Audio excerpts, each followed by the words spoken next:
Dear friends, I greet you all in the name of our Lord and Savior Jesus Christ. We are living in one of the most difficult times in the history of mankind. The world is reeling under severe economic meltdown due to COVID 19. A tiny, invisible, microscopic organism has brought this global pandemic. As per WHO's latest update, 5,78,000 people are killed by this virus across the globe. We need to appreciate the sacrificial and tireless service rendered by all the healthcare providers and officials of GOs and NGOs. They are toiling night and day in order to save the lives of people.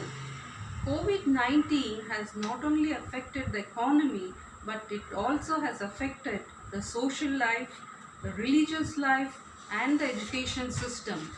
Amidst all this crisis of uncertainty, pain, and death, I would like to share a few thoughts from the scriptures where we find a similar parallel to what we are going through right now.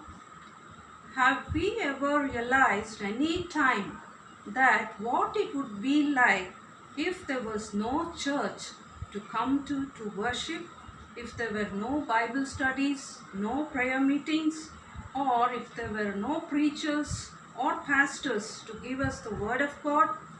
This was a situation faced by the people of God according to Psalm 74.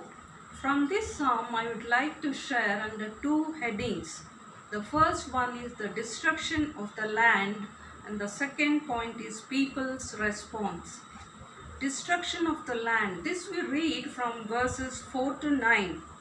Here the psalmist describes the experience of the people of God when they were taken away into exile by the Babylonians. From verses 4 to 8, we read the loss of the sanctuary. In order to subdue the people of Israel, the enemy touched their religion. The external institutions of the religion were destroyed. Their enemy not only destroyed the temple but also desecrated it.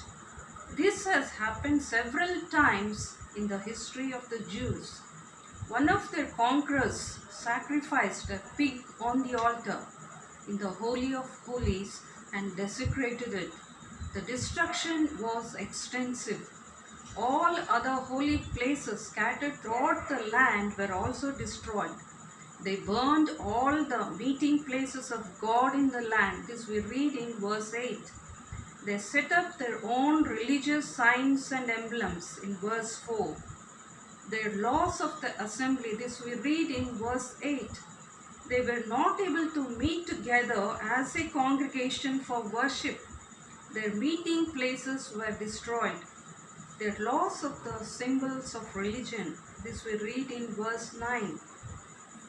We do not see our signs. Their symbols of their religion found inside the temple were also destroyed. There were no altars and copies of the law. Loss of the word, this we read in verse 9. There is no longer any prophet. Jeremiah was taken to Egypt and Ezekiel was in Babylon. So there was no prophet to encourage and to console those who were in Judea. Even if the external symbols and institutions were lost, the word of the prophet would have been an encouragement and strength to them. But now, even that was denied to them.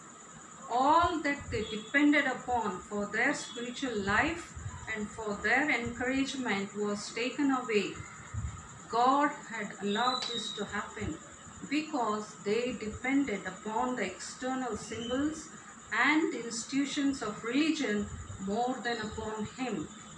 They thought that God would never allow Jerusalem to be destroyed because it was His holy city and it had temple in it. This was called security. Now their insecurity was exposed. There is a lesson for us here. Sometimes we depend on our devotional exercises for our spiritual life instead of depending on Christ. If we do not go to church or attend meetings or do not have morning quiet times, we feel that we are spiritually lost. All these are necessary for our spiritual well being and growth, but our dependence should not be on them but on the Lord. Second point, response of the people of God.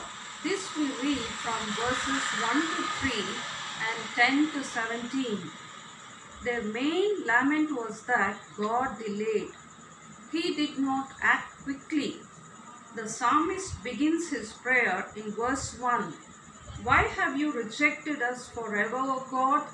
The people are distressed because they do not know how long they have to remain in their present condition. When we are in a difficult situation, time seems to drag along. The very fact that we do not see the light at the end of the tunnel or know when the deliverance will come adds much pain to our distress. In verse 7 we read, there is none among us who knows how long. There seems to be no possibility of immediate reversal of the situation. They knew that the situation was due to their sin and God's judgment. They knew they deserved punishment. They did not complain that God had given them and their temple over to the enemy. But now, when they had repented, they thought that God would reverse the situation at once. They could not understand the delay. How often we too think that once we have turned away from our disobedience and failures, God should immediately deliver us from our troubles. God's timing is perfect.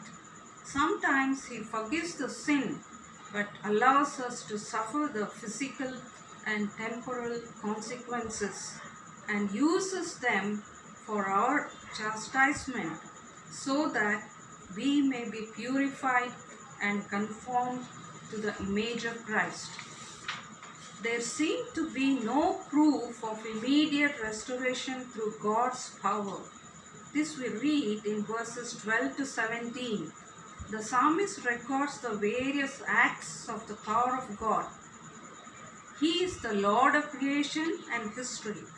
God's acts of creation are mentioned in verses 16 to 17. His acts in history are narrated in verses 13 to 15. Thus, creation and Exodus are both mentioned as evidences of God's power. They thought that the same power of God would do similar acts of miraculous deliverances and restore them immediately. They did not understand that God had the power, but His power would act only in accordance with His purpose, which determined the timing of His action. Though He has the power and can deliver us, He may not deliver us in the way we expect or in the time we expect.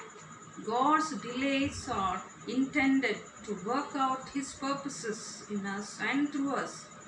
He orders not only our steps but also our stops. He orders not only our steps but also our stops. When Jesus heard that Lazarus was sick unto death, He stayed 2 days longer in the place where he was. This we read in John 11 verse 6. Later in John 11, 14 and 15, He told His disciples plainly, Lazarus is dead, and for your sake I am glad that I was not there, so that you may believe. In John 11, 25 to 27, we note that because of this incident, Mary and Martha could come to a new understanding of Jesus as the resurrection and the life. Their faith was transformed. This incident also led the unbelieving Jews to believe in Jesus. God's delays always have a purpose. The lesson for the people of God we read from verses 18 to 23. Thus, for the faith of the Jewish people rested on external institutions and symbols of religion, but now it became a living faith. This is what happened to Mary and Martha also. Is our living faith too? Their relationship to God was strengthened. Their relationship to God became more precious to them than anything else. This affected their values in life. We need to note the expressions used to describe what God meant to them. In verse 1, the sheep of thy pasture. Verse 2, thy congregation, the tribe of thy heritage. Verse 19, thy dove, thy poor. Verse 12, my king. Their goals were straightened.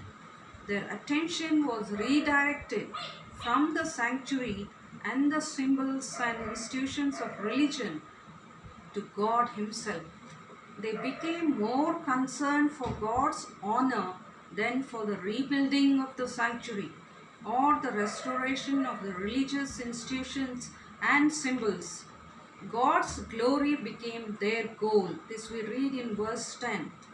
Friends, we need to move on from mere shadow to reality of substance, from mere religion to relationship. The situation we are going through may prolong, but God is in control. This alone must drive us to complete dependability and deeper relationship on God. May the Lord bless these words. Amen.